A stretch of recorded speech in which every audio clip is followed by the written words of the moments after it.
Friends, good morning, welcome back. జై హింద్. దీన్ని ఏమంటారంటే ఫోర్స్లో దీన్ని తల్వార్ అంటారు అనమాట. ఈ తల్వార్ అంటే ఏంటంటే యాక్చువల్గా తల్వార్ అంటే కత్తి అన్నట్టు. ఇది కత్తిలా ఉంది కాబట్టి దీన్ని కత్తి అంటారు. దీంతో గడ్డి కట్ చేపిస్తారు. మనలో చాలామంది కొత్తగా వచ్చిన పిల్లలు ఇది ఏం పండురా బాబు, దీంతో గడ్డి కట్ చేసి సాగు కొడుతురు అని అనుకుంటారు. కానీ ఇది మిమ్మల్ని వర్క్ చేయించడం కాదు. మీకు 0 వీక్లో ఇట్లాంటి వర్కింగ్ చేయించడం వల్ల మీ మజిల్లో గ్రోత్ వస్తుంది అన్నట్టు. అరే దీంతో మజిల్ ఇట్లా గ్రోత్ వస్తుంది అనుకుంటున్నారా? ఇది చూడండి, ఇది ఎట్లుంటుంది. దీన్ని ఇట్లా ఆడించడం ద్వారా, ఈ రకంగా ఆడించడం ద్వారా ఇక్కడ వెయిట్ పడేసి ట్రై షేప్ అనేది ఇంప్రూవ్మెంట్ అవుతాయి. ఇది ప్రతి ఒక్క జవాన్కి ఎందుకు ఇది రిక్వైర్మెంట్ అంటే ఎందుకు చేపిస్తారంటే ట్రైనింగ్లో అతను అత్యంత క్లిష్టమైన పరిస్థితులలో ఎప్పుడైనా వార్ సీజన్లో తనను తాను కాపాడుకోవడానికి శక్తివంతంగా తయారవ్వాలని మజిల్ గ్రోత్ కోసం ఇది చేయిస్తారన్నమాట. ఇది మీకు అర్థమైతే ఇది ఫీల్ కాదు మీకు ఇది ఏంట్రా వర్క్ అని చెప్పి.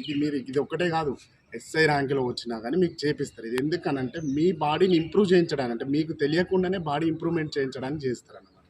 అది మన వాళ్ళకి అర్థం కాక ఫీల్ అవుతుంది. ఓకే, జై. మిమ్మల్ని 0 వీక్ ట్రైనింగ్ స్టార్ట్ అయినప్పుడు మిమ్మల్ని టైం పంచువాలిటీ మీకు అలవాటు కావాలని చెప్పి మిమ్మల్ని ట్రైనింగ్కు సన్నసిద్ధం చేయడం, అంటే 0 వీక్ కూడా ట్రైనింగ్ అనుకోవాలి మనం. అర్థమైందా? మీకు టైంకి లేవడము, టైంకి కాలకృత్యాలు తీర్చుకోవడము, టైంకి మీరు ఫాలిన్కి వెళ్ళడము, టైంకి ఇవన్నీ చేసుకోవడము, టైంకి తినడము, టైంకి పడుకోవడము, ఇవన్నీ ఒక పంక్చువల్గా మనం రెడీ అవ్వాలని చెప్పి 0 వీక్ స్టార్ట్ చేస్తారు. ఆ 0 వీక్లో ఇవన్నీ చేస్తారు, ఇవన్నీ చేయిస్తారన్నమాట.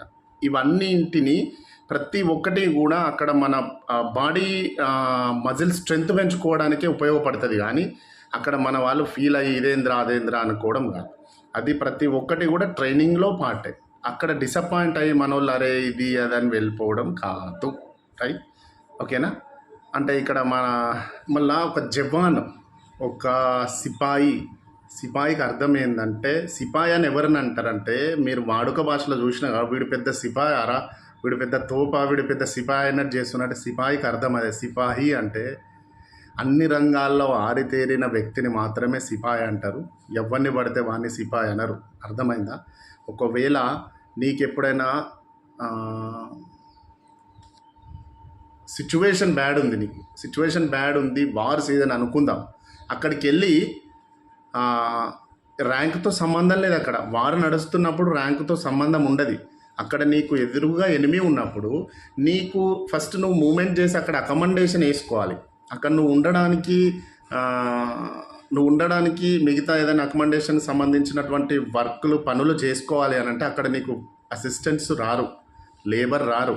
ర్యాంక్తో సంబంధం లేకుండా సామర్థ్యాలు కలిగి ఉన్నవాడే సిపాయి అన్నమాట. అంటే అక్కడికి వెళ్ళి అక్కడ వాడు ఫైట్ చేసుకుంటూ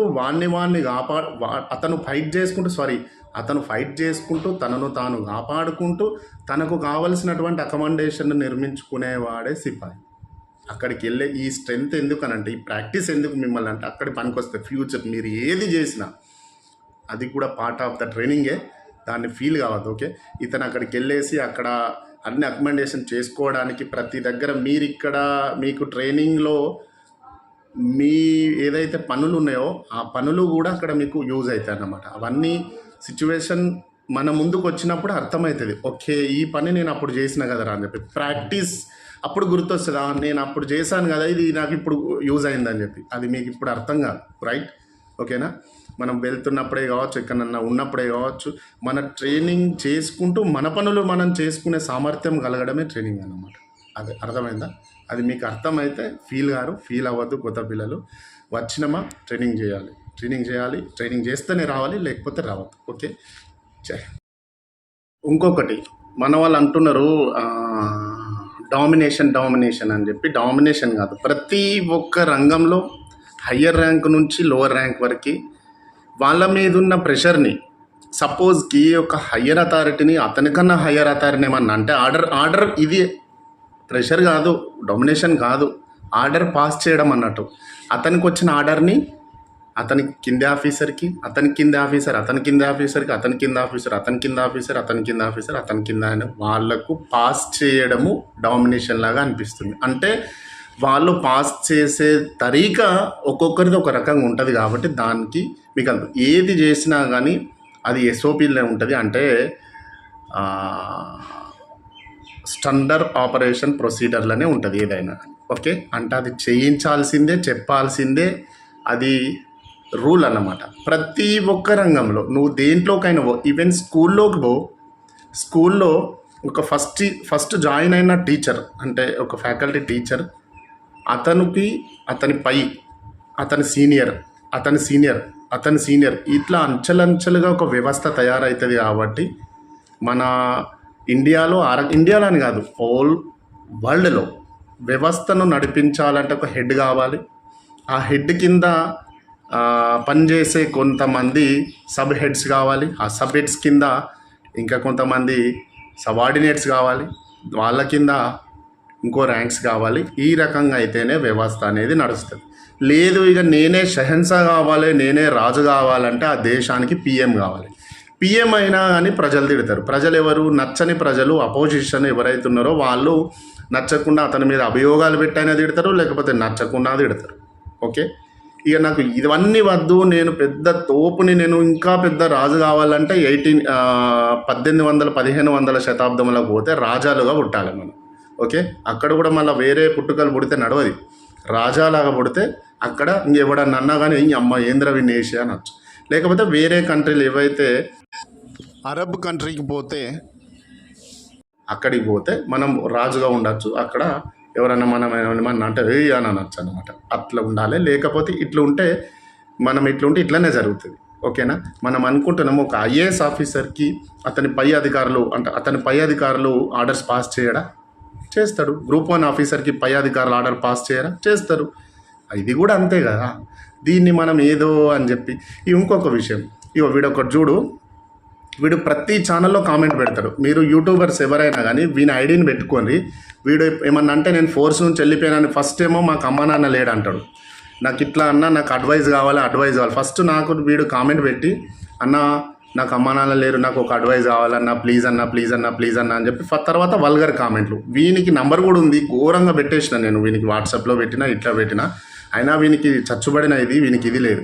ఫోన్ మాట్లాడు, ఒకవేళ వీనికి ఏదైనా ఇబ్బంది అయితే కలుద్దామని కూడా అన్నా కానీ మరి వీనికి ఏం సమస్యనో ప్రతి ఒక్క ఛానల్లో వీడు విజిట్ చేస్తాడు. ఒకసారి వీని ఫోటోని జూమ్ చేసి చూడండి, ఒక సైకో మాదిరిలా ఉంటాడు వీడు. మీరు ఒక్కసారి చూడండి. ఏమంటాడంటే నేను చెప్తే వీళ్ళకి అర్థమవుతలేదు.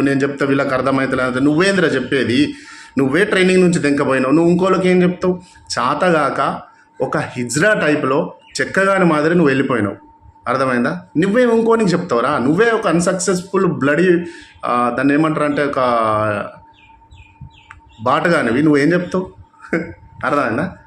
నువ్వు అక్కడికి పోయి కామెంట్లు పెడితే ఏమొస్తుంది? ఇక చూడు, ఈ ఫోటో పెడుతున్నా చూడండి. ఇక మీరు నేను ఎన్ని రోజులు పెట్టొద్దు అనుకున్నా, నేను వీడి ప్రతి ఒక్కటి అన్న నువ్వు గ్రేట్, నువ్వు నిజం చెప్తున్నావు, వానికి అట్లా చెప్తాడు, వీనికి అట్లా చెప్తాడు.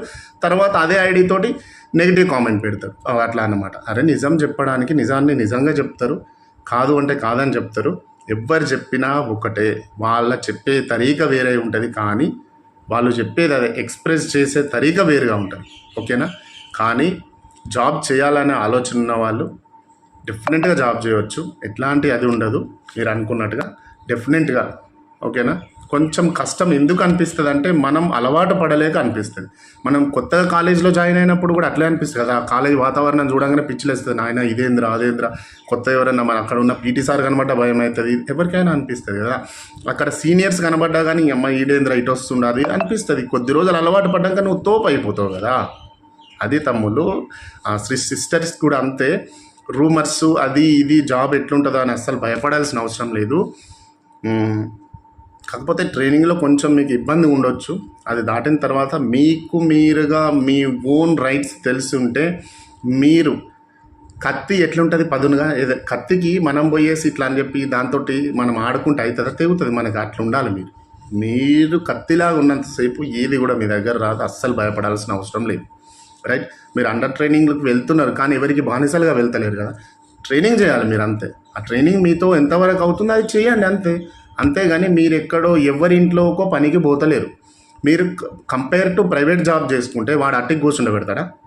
ప్రైవేట్ సెక్టార్లకు మీరు జాబ్కి వెళ్తే మీ బాస్ వాళ్ళ ఇంటికి వెళ్ళి టిఫిన్ ఇవ్వమంటే టిఫిన్ ఇవ్వాలి. ఇవ్వవా? ఇవ్వాలి. ఇవ్వకపోతే రేపు తీసి పడేస్తాడు. అమ్మ ఎట్లరన్నా జాబ్ ఉంటుందో పోతుందో అని చెప్పి. నీ గవర్నమెంట్ జాబ్ దొరకడం వల్ల నువ్వు ఇవన్నీ మాట్లాడుతున్నావు అన్నట్టు కదా ఈరోజు ఎవరైనా.